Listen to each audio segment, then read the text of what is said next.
The first night. It started with footsteps, slow, steady, and coming from the apartment above me, but 3009 has been empty for years. I moved into the building 2 weeks ago. It wasn't much, just a narrow one-bedroom unit on the 4th floor of an aging apartment complex, but it was quiet, affordable, and most importantly mine. The first few nights passed peacefully, no noisy neighbors, no weird smells, no distant sirens like in my old place. Just silence, a kind of heavy, comforting quiet. Until Wednesday night. I had just finished dinner and was lying on the couch, half watching something on TV, when I heard it. Footsteps, coming from the ceiling.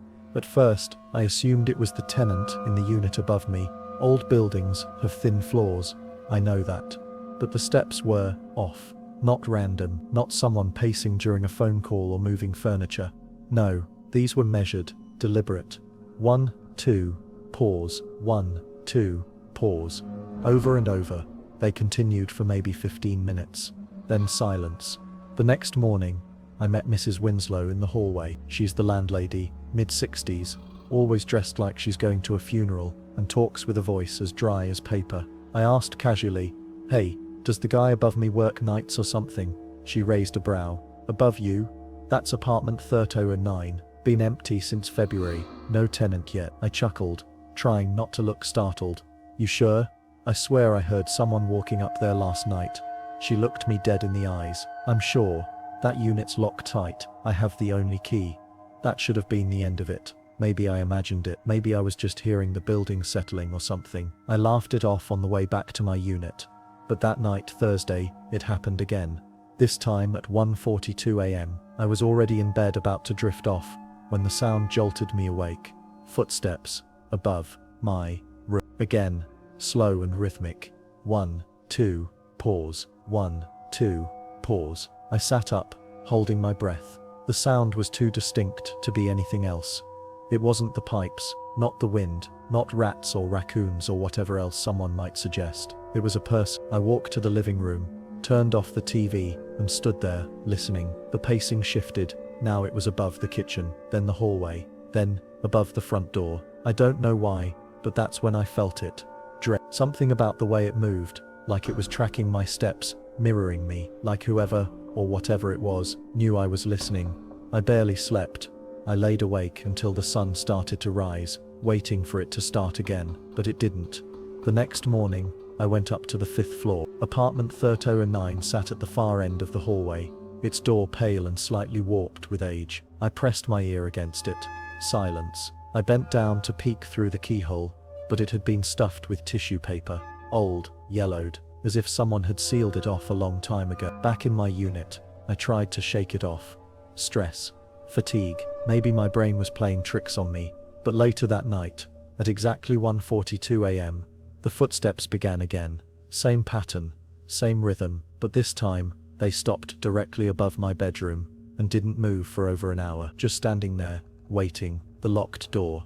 The footsteps stopped directly above my bed, and then nothing. For 63 minutes, there was just silence, and the weight of something standing still. The next morning, I didn't go to work. My head was pounding from the lack of sleep, and my thoughts felt fogged, like someone had wrapped my brain in damp cotton. I sat in the kitchen with a cup of coffee, staring at the ceiling, trying to make sense of it. I kept thinking, what if someone broke in? What if someone's squatting up there? The building isn't exactly a fortress. The front door barely closes without a slam. There's no doorman, no cameras in the hallways. It wouldn't be impossible for someone to sneak in. But then I remembered what Mrs. Winslow said. That unit's locked tight. I have the only key. That sentence repeated in my mind like a curse. Around noon, I decided I needed to know. I walked back up to the 5th floor, stood outside 3009. This time I knocked. Once, twice, 3 times, nothing. I leaned in. "Hello, look, if someone's in there, I'm not trying to cause trouble. I just want to know you're okay." Silence. But just as I turned to leave, I heard it. A click, not loud, almost too soft to notice, but it was definitely a click, like a lock being reset, not unlocked, not open, just turned. I froze. Slowly, I leaned back in. My hand hovered near the doorknob. I pressed it lightly, locked, solid. Then from deep inside, I swear to God, I heard something shift. Not a footstep this time, more like the sound of fabric brushing against wood, slow, dragging, like someone repositioning themselves just behind the door. I backed away, quickly. Back downstairs I grabbed my phone and texted my building super Darren. Hey, can you check apartment 3009? Pretty sure someone's in there. No reply. That night, the footsteps started earlier, 1:24 a.m. Same pacing, same rhythm, but this time, they moved faster, still deliberate, still heavy, but the pauses were shorter. It was like he knew I had come to his door, like I had stirred something that preferred to be left alone. I lay awake again, staring at the ceiling, trying to imagine what kind of person never left, never made noise during the day, but walked for hours in the dead of night. At 2:09 a.m., something new happened. A knock, not from the hallway, not from the ceiling, from inside my bedroom wall. 3 knocks, then silence. I didn't move, not until dawn. The next morning, I marched straight to Mrs. Winslow's office. I didn't bother with pleasantries. Who lived in 3009 before me? She blinked. Why? Because someone's in there, at night, walking, knocking, breathing. Her face turned pale. I could tell she wanted to lie, wanted to give me some easy answer and send me away, but she didn't. There was a man, lived alone, quiet, never spoke to anyone. I waited. He stopped paying rent 6 months ago. When we went to check on him, the apartment was empty, but no one ever saw him leave, not once. I felt something cold crawl down my spine. Did you file a missing persons report? She nodded. Police searched the place. No sign of him, no forced entry, nothing missing. And the keyhole. I sealed it. People kept looking in. Why? She didn't answer, but her lips tightened like she was holding back something thick and heavy. Do you want to move units? She asked instead. I shook my head, because deep down, I didn't want to. Not yet. Not before I found out what the hell was still walking around in apartment 30. Voices in the ceiling. I thought the footsteps were the worst part, until the ceiling started whispering back. That night, I didn't sleep at all, not even a sec. I sat in the living room, with all the lights on, a cup of cold coffee in my hand, waiting. It wasn't just curiosity anymore. It was dread, quiet, patient dread, that settled in my bones like mold. 1:42 a.m. Right on cue. Step, step, pause. But something was different now. The footsteps weren't above the hallway or the kitchen anymore. They were directly above the living room, above me. I stood motionless, holding my breath, tracking the sound. Step, step, pause. Then, a low, muffled voice. It was impossible to make out the word. It was like listening to someone talk through thick glass or from deep underwater. But it was definitely a voice. I pressed my ear to the ceiling, trying to make out anything. It stopped. Silence fell like a switch had been flipped. I pulled away and sat back down. Then from behind the wall, to my left, somewhere between my bedroom and the neighbor's unit, I heard a faint sound, like someone whispering my name. Once, just once, but it was my name. I shot up from the couch, heart hammering so hard I felt it in my throat. I ran to the front door and opened it, stepping into the hallway, desperate to see someone, anyone, who could explain what was happening. But the hall was empty, dead quiet. I looked up toward the 5th floor, toward 3009. Something about that number now felt like it was following me. The next morning, I went to the local hardware store and bought a cheap stethoscope, the kind used for home repair, to find leaking pipes or buzzing wires. That night, I sat with the earpieces in, pressed the diaphragm against the ceiling. At first, all I heard was the dull hum of the building, plumbing, electricity, nothing out of the ordinary. Then, the footsteps came, heavy, uneven now, limping, maybe, and then the voice returned, this time clearer, louder, like the thing upstairs wanted me to hear. I couldn't make out full sentences, but I caught fragments. He knows, don't, come down, locked, not alone, watching him sleep. That last part made me throw the stethoscope across the room, because I hadn't told anyone that I slept facing the ceiling now, that I was too afraid to turn my back to it, that I'd caught myself holding my breath in the dark, trying to hear past the silence. Later that week,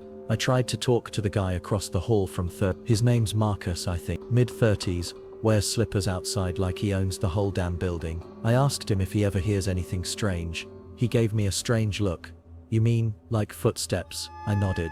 Yes, from 3009. He looked away. You're not the first person to ask that. What do you mean? He hesitated, then said, 3 years ago, a girl lived below that unit. Nice, quiet, said she kept hearing someone walking, whispering, even said she saw eyes looking through her vents at night. I felt like I couldn't breathe. What happened to her? He shrugged. She moved out. Real sudden. Left half her stuff behind. Heard she stopped talking to people. Might have been something else. Mental health maybe. Maybe. Or maybe it was the same thing happening to me now. I went to bed that night with the lights off. For the first time in days. Not because I felt safe, but because I wanted to hear everything. And I did. At 1:42 a.m., the footsteps began, but this time, they didn't move. They stood in one spot, and then I heard it scraping, metal on wood, above me, above my bed, like a chair being dragged across the floor. Then silence. I waited, then the whispering came again, but it wasn't through the ceiling, it was inside my room, right beside my ear. It said, "Don't leave, he's almost here, he knows my name." The whispers weren't just sounds anymore. They were intention, and they knew exactly who I was. I didn't scream, I couldn't. It was like my voice had been stolen the second that whisper grazed my ear. My whole body went stiff, like I was pretending to be dead for a predator that was far too intelligent to fall for it. "Don't leave, he's almost here." Those words looped in my mind for hours, even after the room fell back into silence. I didn't sleep that night. I couldn't even close my eyes. Every time I blinked, I imagined a shadow stretching from the ceiling down toward me, or a hand reaching through the vent, or worse, someone standing at the foot of my bed. By dawn I looked and felt like a corpse. I called in sick, again, not that I needed the excuse. My job barely noticed when I was gone. My phone had 6 missed calls, and an email marked urgent, but none of that felt real anymore. Reality had shifted. Now the only thing that mattered was 309. That apartment had become a center of gravity, a silent presence, an invisible sun burning through the ceiling, pulling my thoughts, my nerves, my time, all toward him. I paced all morning, trying to convince myself to let it go, to leave, to move out. But every time I grabbed my keys, or thought about calling a friend, that voice came back, not aloud, just in my head, soft, persuasive. "He's watching, you can't leave yet." By evening, I had made a decision. I was going into 309. I didn't care what Miss Winslow said. I didn't care what the police report claimed. I needed to see. I waited until nightfall. Then I went down to the basement, where I knew they kept old storage lockers for each unit. I found the key locker. It was a dented metal box, labeled staff only. The padlock had rusted through in places. I broke it open with a hammer. Inside, a row of unmarked keys, but one stood out, taped to a card that said 309. "Do not use." I didn't hesitate. I took it. Back on the 5th floor, I stood outside the door. The air felt thicker here, colder, like something on the other side was breathing, and its breath was leaking through the cracks. I slipped the key into the lock. It turned. Click. But I didn't open the door yet, because I heard something from inside. Not footsteps, not whispers. My name. Clear, calm, soft. Ethan. My blood turned to ice. I hadn't told anyone in this building my first name, not even Mrs. Winslow, but he said it perfectly, like he'd been practicing. Ethan. I stepped back. My hands were shaking. I tried to tell myself this was just maybe someone playing a twisted joke. Maybe I was imagining it all. Maybe I was going insane. But then I heard it again, closer, louder. "Ethan, open the door," and something touched the doorknob from the other side. It didn't twist or rattle.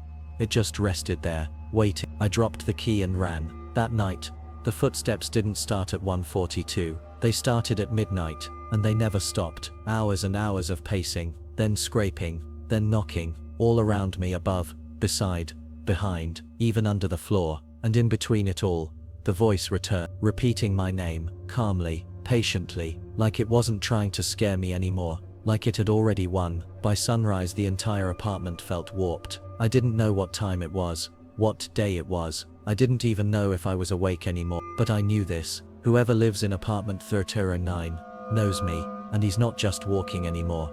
He's getting closer. The man in apartment 309. There are things that walk between walls, whisper between breaths, and wait behind doors, and I opened him. The final night didn't feel like a night at all. It was darker than usual, like the city had forgotten to turn the moon on. Even the hum of traffic outside felt deadened, swallowed by something thick and invisible. I sat in the hallway, outside. The key I had dropped 2 nights ago still lay on the carpet, untouched, as if the building itself had refused to acknowledge it. But I picked it up again, because I wasn't running anymore. I needed to know what I had been hearing. Who was walking above me? Why he knew my name? Why the whispers stopped the second I stood here? I slipped the key into the lock. It turned easier this time, like it had been waiting. I pushed the door open. The smell hit first. Stale, metallic, like dust mixed with rot. The air inside was cold, not just from lack of heat. It was the kind of cold that sank, that lived in the walls, and never left. The apartment was almost empty. No furniture, no lights, no windows, just a single wooden chair in the center of the room, facing the far wall. And that wall was covered in something. Photographs, hundreds of me, sleeping, eating, sitting on the couch, walking into my bathroom, shots from above, from my vents, my ceiling, my hallway. One photo was from behind my shoulder, taken from inside my apartment. My knees went weak. I turned back toward the hallway, but the door had closed, and standing in front of it was him. He looked human, mostly tall, thin, skin too pale, lips stretched too wide, as if they'd been pulled into a permanent grin. But his eyes, they were mine. Or no, not mine, but familiar, like someone had copied them from my own face. He didn't speak. He didn't have to, because I heard his voice inside my head. Calm, slow. Thank you. I backed away. I don't understand, I whispered. He stepped forward, not walking, gliding. You let me in. I didn't, but you did. You listened. You came. You opened the door. The whispers I'd heard every night. They weren't to scare me. They were invitations. Each sound, each voice, each breath I gave attention to, fed him, strengthened him. I turned to run, but the apartment had changed. There were no doors anymore, no wall, just darkness, and the sound of footsteps, circling me, faster now, joyful. I collapsed to my knees. The voice returned, closer than ever. Now I walk freely. I don't remember how I got out. I woke up in my apartment, lights on, TV humming static, but something was different. The ceiling was silent. No footsteps, no whispers, nothing. I tried to tell someone, the police, my sister, even Mrs. Winslow. They said 309 doesn't exist. They say this building only has 4 floors. No one remembers a 5th. No one remembers Mrs. Winslow. No one remembers me moving in. But I'm still here. And now, at 1:42 a.m., I find myself pacing back and forth above someone else's ceiling, waiting for them to listen, waiting for them to let me in.